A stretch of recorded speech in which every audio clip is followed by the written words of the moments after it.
I just wanted to change a different topic to training, and I'm interested to know, I mean, obviously it's a big passion about what you do.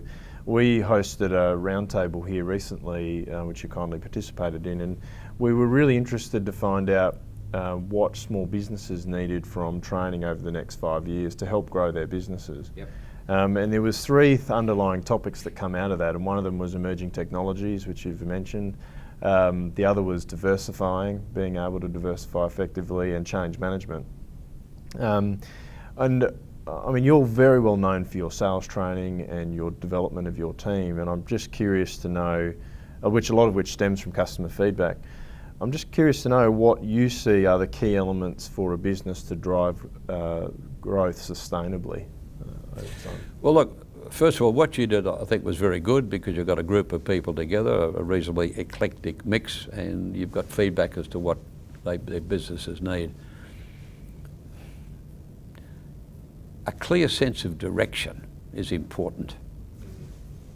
Not muddied, clear cut. I'm in this business and this is what I'm going to do, and for a period of time, maybe forever, that's all I'm going to do. And if I'm going to diversify, if I want to expand or whatever, I'm going to grow my roots. So I'm going to put down a solid foundation. You know, it's not like this. It's a base like that. It's not like that. So you've got to build your foundation. That is so important. And don't be too quick to get involved in too many other things. You might find it a bit boring after a while. Business is coming, I don't know whether it's ever possible, business is becoming too easy. You know, wouldn't that be wonderful? But and some people get a bit disenchanted or a bit bored or a bit restless with what they're doing. Yeah. That's dangerous. You've got to be very careful. Yeah. So, a very clear direction is what you're doing. I believe in our outside training. We do a lot of in-house training, but for people in business, small businesses particularly, you may not have maybe the time or the expertise or the staff to do it. It's good that they can bring people in that can train courses like you'll be running or you'll be doing. And often the staff will appreciate it and take it more on board if it's coming from somebody else rather from their boss or the person they see every day. Yeah. So bringing in an outside set of eyes is often very good. And bringing in the expertise that I'm sure you guys will be able to bring, because otherwise a lot of people in business will be training this way, this way, this way. They're not thinking outside the square. Yeah, they're not getting outside the envelope. So how important is training in the John Hughes culture? Oh, it's vital. Vital? Oh, absolutely. It's ongoing training. You know, I say to my salespeople, do you think a doctor or an engineer doesn't catch up with the latest technologies? I mean, you know, I mean, what you did 10 years ago. If you said, what are you doing differently today than you were doing 10 years ago? If you say, well, not much, well, you're a long way behind. True. Yeah. And you've got to be a bit careful too. You know, people say to me, oh, I've had 20 years experience. Oh yeah, really? Have you had 20 years experience? Or have you had 1 year's experience 20 times over? Good point. You've got to keep advancing and getting ahead of the game. Improving. All the time. Yourself. Yep. So how do you think your staff would describe the John Hughes culture? Disciplined. Clear cut. No grey areas. Instilling a sense of pride in them. Proud to be with John Hughes, so they know what I stand for.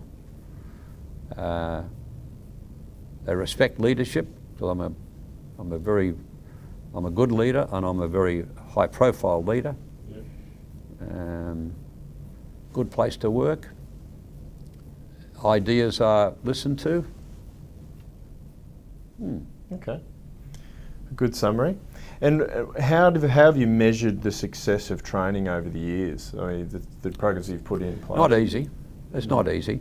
If you do it individually, if you look at someone who's a bit down in one area or whatever, and you take that person on as a project, it's good to see them rise accordingly. They could be salespeople, they could be, it doesn't matter what they are, technical people.